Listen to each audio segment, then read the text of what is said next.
At 16, Jan Koum was standing in line for food stamps. At 37, he sold his app, WhatsApp, to Facebook for $19 billion. A company of just 55 people, built by an immigrant who started out sweeping floors. How? Largely by avoiding 7 things. If you want to build wealth, you'd better avoid them too. Let's start with the first one. The first thing to avoid is working for money alone. Imagine for a second that you take a boring but well-paid job. The cash stacks up fast, feels great. Your friends think you're killing it. Your parents are finally proud. But over time, your ceiling quietly stops rising. This is path A. Now imagine the opposite, a hard job with low pay. For a couple of years, you genuinely struggle. Some months, the bills barely get paid. Your friends think you're falling behind. Your parents aren't thrilled either. But then your ceiling goes straight through the roof. This is path B. So what's the difference? Path A puts money first. Path B puts 2 things first: skills and equity. Everyone who's built wealth from nothing took path B. That kind of money simply doesn't come any other way. Think back to Koum. At 16, he landed in a foreign country. No language, no money, just his mom and 1 suitcase. By day, he swept floors at a grocery store. By night, he studied secondhand programming books. Those skills carried him into Yahoo, and later, into 45% of WhatsApp. Every step like that is another blade in your Swiss Army knife of skills. And today, the best paying blades are digital: writing, video editing, code. Demand for them is growing faster than good people show up. So honestly, your competition is weaker than your feed makes it look. Now equity. That's your percentage of a business, and of its profits. You can build it, earn it with rare skills, that's called sweat equity, or buy it. But first, become someone worth giving equity to. Otherwise, it's a short conversation. The second thing to avoid is buying the image of a rich life. Picture yourself cruising through sunny Dubai in a bright yellow Lamborghini. You pull up to a fancy restaurant and order a $500 steak without blinking. Feels like success, right? Well, here's the truth. Most people living like that aren't rich at all. The cars sit on loans they can barely handle. The Dubai trip lives on a credit card that takes 5 months to pay off. And after the steak comes a bill they can't quite digest. It's a borrowed life, playing rich while drowning in debt. Smoke and mirrors, because impressing people online is much easier than building real wealth. Watch enough of those feeds and you'll be tempted to join the flexing game yourself. But here are the numbers. 37% of Americans can't cover a sudden $400 expense. 39% worry about paying their bills. 60% of households can't afford a new car. Once you've made your millions, buy whatever you want.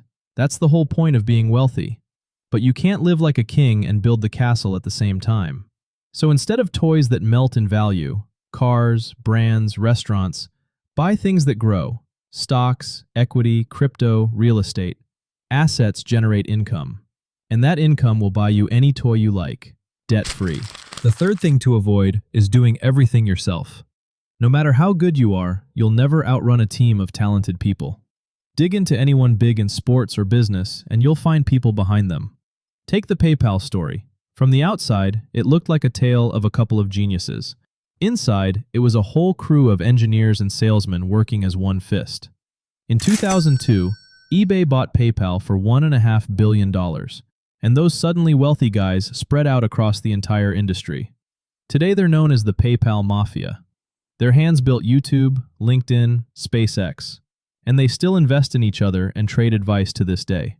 Now you might say, I don't need a unicorn, I just want a side hustle. Fair.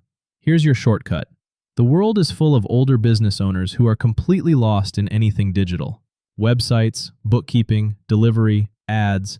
There are tools for all of it that they've never even heard of. Hard to blame them. None of this existed in their day, which gives you a generational head start. So if they can't do it themselves, guess who they need? You. Bring someone's business into the 21st century and take your share of that bridge. The fourth thing to avoid is having too many inputs. Ever feel like you're being pulled in a million directions at once?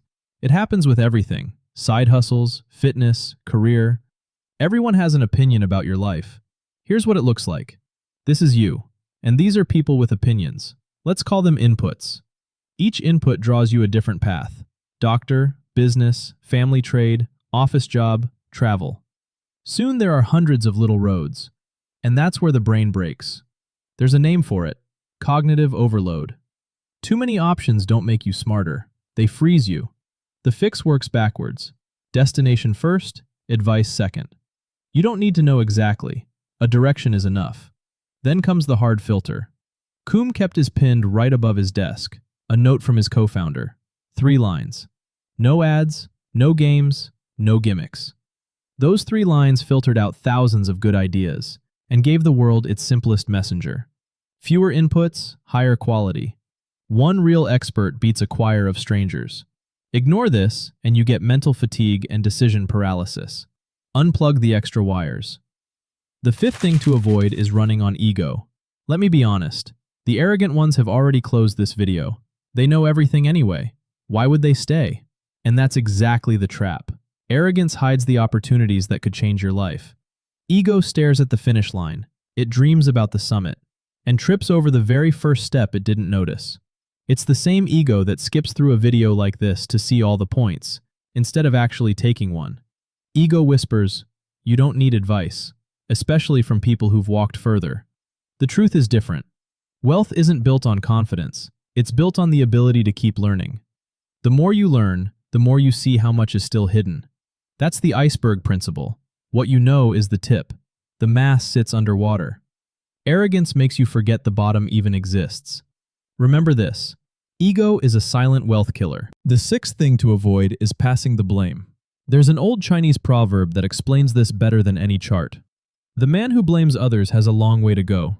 The man who blames himself is halfway there. The man who blames no one has already arrived. Now picture 2 objects on the table in front of you. A magnifying glass and a mirror. Every single day, you reach for one of them. The choice is yours. The magnifying glass is for inspecting everyone else's guilt. Failed the exam? The teacher had it in for me. Sure, it wasn't the late-night series marathon. Late again? Traffic. Right, not the alarm you snoozed 3 times. Small excuses don't stay small. They grow into a habit. The system is rigged. My boss hates me. I just never got the chance. The more you reach for the magnifying glass, the bigger your excuses become. Pick up the mirror instead. In there is the only thing you control, your own actions. And the 7th final thing, don't stay static. This is your comfort zone, the circle you hide in for warmth and safety. Look closer. There's no exit in this circle. It's a prison you built yourself. Surveys say more than half of people never leave it, and nearly half are afraid they'll regret that one day. There's only one way out. Expand the circle. Watch how it looked for Coombe. You already know the start. 16 years old, a foreign country, food stamps. He could have gotten stuck in survival mode. Most people do. Instead, a step. Floors by day, textbooks by night. Another step, an engineer at Yahoo. 9 years inside a big machine. Then, the scariest step of all, walking away. Trading a salary for a blank page. Then came the punch. Facebook rejected his job application. The door closed. He didn't knock again. He built his own door, WhatsApp. 5 years later, the same Facebook came back on its own, holding a $19 billion check.